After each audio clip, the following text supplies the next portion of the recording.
یہاں آپ ایک لمحہ ٹھہریے اور اس بات پر تھوڑا سا غور فرمائیے، توجہ کیجیے۔ حیات دنیاویہ کو اس بندے نے پسند نہیں کی۔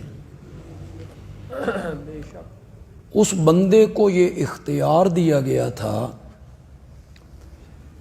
کہ دنیا کی زندگی چاہتا ہے یا آخرت کی زندگی چاہتا ہے،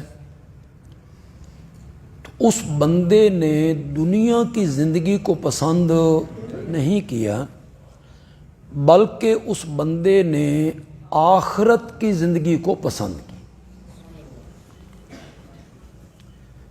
اس کے باوجود بھی اگر کچھ لوگوں کو یہ اصرار ہے کہ آپ کی حیات دنیاوی ہے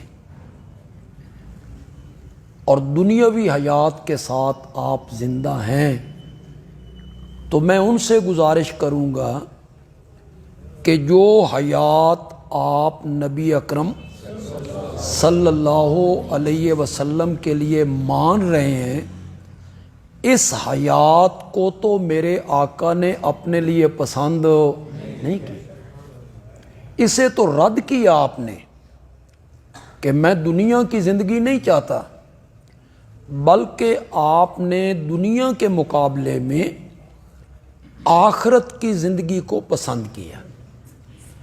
ہم جو اشاعت التوحید و سنہ کے لوگ ہیں، ہم نے بھی نبی اکرم صلی اللہ علیہ وسلم کے لیے وہی حیات تسلیم کی جس حیات کو میرے آقا نے خود پسند کیا،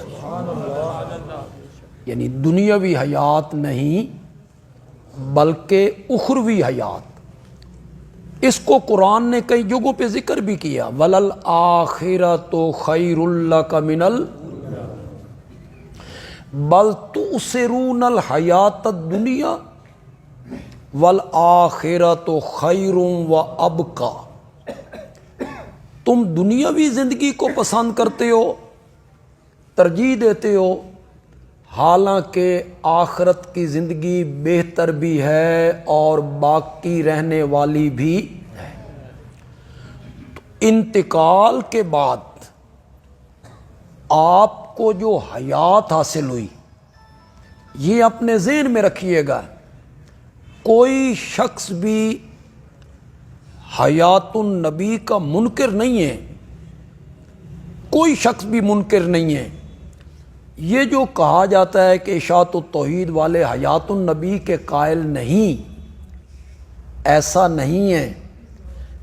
حیات میں کوئی اختلاف نہیں۔ میں آپ کو بڑی بنیادی پتے کی اور کھری کھری باتیں بتایا کرتا ہوں، اسے بھی سن لیں، کوئی نہیں آپ کو بتائے گا، سب گول مول کر کے چلے جائیں گے۔ حیات، آپ کی حیات میں کوئی اختلاف نہیں، جھگڑا ہی نہیں ہے حیات میں۔ حیات کی نوعیت میں اختلاف ہے، سمجھو کہ نہیں سمجھے؟ حیات میں اختلاف نہیں ہے، حیات کی نوعیت میں، حیات کی کیفیت میں اختلاف ہے۔ کچھ لوگوں کا خیال یہ ہے کہ اسی قبر منور میں جو مدینہ منورہ میں ہے، سیدہ عائشہ رضی اللہ تعالی عنہا کے حجرے میں ہے، اسی قبر منور میں آپ کے وجود میں روح لوٹ آئی ہے اور آپ اسی جسم کے ساتھ یہاں قبر منور میں زندہ ہیں، اور ہم اشاعت التوحید والے کہتے ہیں کہ آپ کا وجود مقدس مدینے کی قبر منور میں آج بھی اسی طرح ہے جس طرح پہلے دن رکھا گیا تھا، تر و تازہ، اس میں کوئی تغیر و تبدل نہیں ہو سکتا۔ لیکن آپ کی روح مبارک یہاں نہیں ہے، وہ جنت الفردوس میں ہے، اور آپ کی حیات برزخی ہے۔ اگر کوئی بندہ یہ کہے کہ برزخی حیات تو سب کو حاصل ہے، تو پھر فرق کیا رہا؟ تو میں گزارش کروں گا کہ جب آپ دنیا میں موجود تھے یہاں زندہ تھے، آپ دنیا میں تھے، تو آپ کی دنیاوی زندگی تھی نا، اسی دنیا میں تھی نا، تو ابو جہل کہاں زندہ تھا؟ اسی دنیا میں، تو کوئی فرق نہیں ہے دونوں کی زندگیوں میں۔ ابو جہل بھی اسی دھرتی پہ زندہ ہے، میرے آقا بھی زندہ ہے، لیکن دونوں کی زندگیوں میں حیات میں فرق ہے۔ ایک کی حیات گندی ہے، خبیث ہے، اور میرے آقا کی حیات طیب حیات ہے۔ تو جس طرح یہاں فرق ہے، اسی طرح وہاں بھی فرق ہے۔ تو برزخی حیات تو سب کو حاصل ہے، لیکن فرق مراتب کا ہے۔ جس طرح حکیم الامت مولانا اشرف علی تھانوی رحمۃ اللہ علیہ نے لکھا کہ فرق جو ہے وہ کس کا ہے؟ مرتبے کا فرق ہے۔ تو آپ کی روح مبارک جنت الفردوس میں ہے۔ اور میں نے قرآن کی 2-3 آیتیں پڑھی نا آپ کے سامنے۔ حضرت سیدہ فاطمہ رضی اللہ تعالی عنہا، نبی پاک کی بچ جانے والی ایک ہی بیٹی، باقی ساری بیٹیاں انتقال کر گئیں، بیٹے بھی انتقال کر گئے، یہ زندہ ہیں۔ یقینی بات ہے انہیں بڑا صدمہ تھا اپنے بابا کے انتقال کا، بہت صدمہ تھا۔ تو یہ انتقال کے بعد کیا کہہ رہی ہیں؟ یا ابتاہو الی جبریل نن آہو من جنت الفردوس مأواہو۔ ہائے میرے بابا، آپ نے جبریل سے یاریاں جا کے لگا لیں، میرے بابا نے جنت الفردوس میں ٹھکانہ بنا لی۔ کہاں؟ جنت الفردوس میں۔ یہ بھی جنت ہے، جہاں آپ کی قبر منور ہے، یہ بھی جنت کا ٹکڑا ہے، روضۃ من ریاض الجنہ، یہ بھی جنت ہے۔ لیکن سیدہ فاطمہ مطلق جنت کی بات نہیں کر رہی، سیدہ فاطمہ جنت الفردوس کی بات کر رہی ہیں۔ بخاری میں ہے کہ جنت الفردوس جنت کا وہ مقام ہے جس کی چھت اللہ کا عرش بنتا ہے۔ تو وہ کہاں ہے؟ زمین میں تو وہ نہیں ہے۔ تو آپ کا وجود مقدس یہاں ہے، اور آپ کی جو زندگی ہے، حیات ہے، وہ عالم برزخ میں ہے۔ جس طرح دنیا میں آپ کی حیات سب سے اعلیٰ، ارفع، اکمل، اجمل، بہتر حیات تھی، وہاں بھی آپ کی حیات باقی تمام لوگوں سے بلند اور ارفع حیات۔ آپ کی حیات کون سی ہے؟ حیات برزخیہ، حیات اخرویہ، یہ ہے آپ کی حیات۔ یہ آپ ذہنوں میں بٹھا لیں اس بات کو۔ تو آپ نے اس خطبے میں ارشاد فرمایا، اللہ نے ایک بندے کو اختیار دیا ہے بین الدنیا و بین ما عندہ، دنیا میں رہنا چاہتے ہو یا ہمارے پاس آنا چاہتے ہو، فاختار الآخرہ، اس بندے نے آخرت کو، ما عندہ جو اللہ کے پاس ہے، اس بندے نے اسے پسند کر لیا۔ یہ جب آپ نے خطبہ دیا نا، تو حضرت سیدنا صدیق اکبر رضی اللہ تعالی عنہ کے رونے کی آوازیں بلند ہو، وہ یہ خطبہ سن کے رونے لگے۔ صحابہ نے اس پر تعجب کیا کہ رونے کا کون سا مقام ہے؟ ایک عبد کی بات ہو رہی ہے، ان اللہ خیر عبدن، اللہ نے ایک بندے کو اختیار دیا ہے، دنیا میں رہنا چاہتا ہے یا ہمارے پاس آنا چاہتا ہے، اس نے اللہ کے پاس جانے کو پسند کیا، اس میں رونے والی کون سی بات ہے؟ حدیث کے لفظ پڑھ دیتا ہوں۔ فبکا ابو بکر، حضرت ابو بکر رونے لگے، فتعجبنا لبکائہ، ہم نے ان کے رونے پر تعجب کیا کہ اس میں رونے والی کون سی بات ہے۔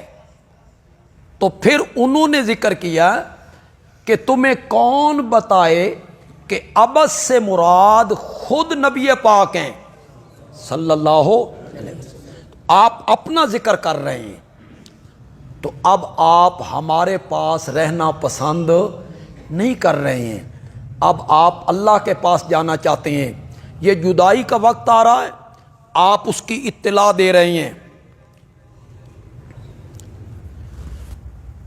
یہاں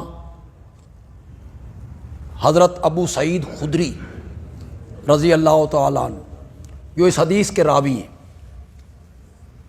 وہ کہتے ہیں فَقَانَ ابو بکرن عَالَمَنَا، جب حضرت ابو بکر نے ہمیں بتایا نا کہ ابس سے مراد خود نبی پاک ہیں، تو ہمیں محسوس ہوا کہ ہم سب میں سب سے بڑے عالم اگر کوئی ہیں تو وہ ابو بکر ہی، ان کا علم ہم سب سے زیادہ ہے۔ علم میں بھی ابو بکر سب سے آگے ہیں، تقوی میں بھی ابو بکر سب سے آگے ہیں، بہادری میں بھی ابو بکر سب سے آگے ہیں۔ میں نے آج بڑی بات کہہ دی، شجاعت اور بہادری میں حضرت ابو بکر سارے صحابہ سے آگے ہیں۔ یہ میں نہیں کہہ رہا ہوں، حضرت سیدنا علی ابن ابی طالب رضی اللہ تعالیٰ عنہ سے پوچھا گیا سارے صحابہ میں سے بہادر کون ہے؟ تو حضرت علی رضی اللہ تعالیٰ عنہ نے فرمایا ابو بکرن، ابو بکر سب صحابہ میں سے زیادہ بہادر اور شجاع ہیں۔ اس پر بطور دلیل حضرت علی نے یہ پیش کیا کہ بدر والی رات ہم تھوڑے سے لوگ تھے، 1000 کا لشکر سامنے مسلح کھڑا تھا بکھرا ہوا، میرے آقا ایک جھونپڑی میں موجود ہیں، وہاں پہرے پہ اگر ساری رات کوئی کھڑا رہا تھا تو وہ ابو بکر ہی کھڑا رہا۔ تو ابو بکر سب سے بڑے بہادر بھی ہیں، سب سے بڑے متقی بھی ہیں، سب سے بڑے عالم بھی ہیں۔ ہم سب میں ابو بکر سب سے بڑھ کر علم والے تھے۔ جب حضرت ابو بکر رونے لگے نا اور پہنچ گئے اس بات پر کہ نبی اکرم صلی اللہ علیہ وسلم جس عبد کا ذکر کر رہے ہیں، اس عبد سے مراد تو خود ہیں، کسی دوسرے صحابی کو یہ سمجھ نہیں آئی، نہیں پہنچا کوئی صحابی، صرف حضرت ابو بکر سمجھے ہیں۔ اور حضرت ابو بکر جو رونے لگے نا تو میرے آقا نے خطبے کا موضوع ہی بدل دی۔